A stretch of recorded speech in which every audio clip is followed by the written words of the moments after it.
ערב שבת שלום לקהילת דוברי העברית בקרן ולכל עם ישראל. השבת פרשת וארא. אנחנו לומדים על גלות עם ישראל במצרים. וכל אחד שואל את עצמו את השאלה המתבקשת, למה בכלל הקדוש ברוך הוא לקח את העם הנבחר, העם שהולך להיות העם הנבחר אשר בחר בנו מכל העמים, והכניס אותו לתוך בית עבדים, לתוך ארץ מצרים. 210 שנה עבדו בפרך. בשביל מה צריך את כל זה? יש הרבה הסברים והרבה צורות איך להסתכל על זה. יש מדרש מאוד מעניין שהוא כותב, לפני שעם ישראל היו במצרים, אנחנו יודעים, היה 12 שבטים.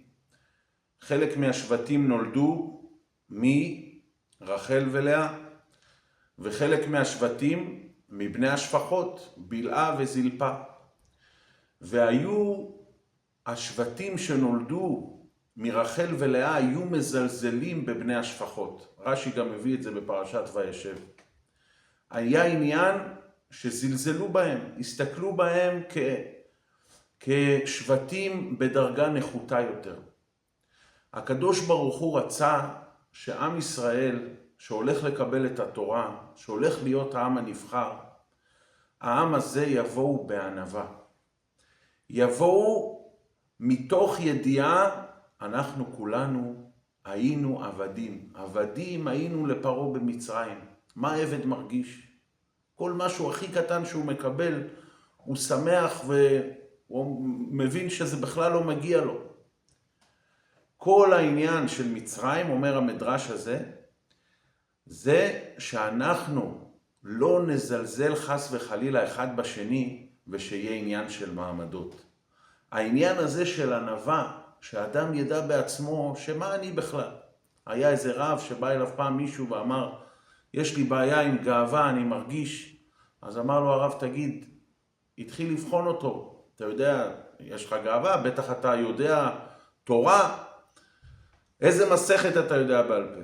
אמר לו, לא יודע. דף אחד גמרא, אתה יודע בעל פה? משנה.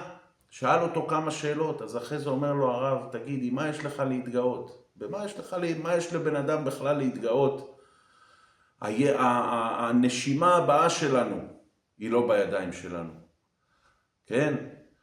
אז ממילא כל העניין של גלות מצרים היה בשביל להוציא אותנו מהגאווה.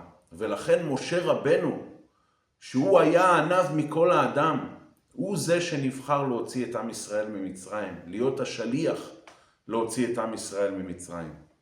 בגלל שמשה רבנו היה סמל של ענווה, וכל העניין של גלות מצרים היה להוציא מהלב של היהודי את הגאווה, שלא חס וחלילה יתגאה אחד על השני ויגיד לו אני יותר טוב ממך.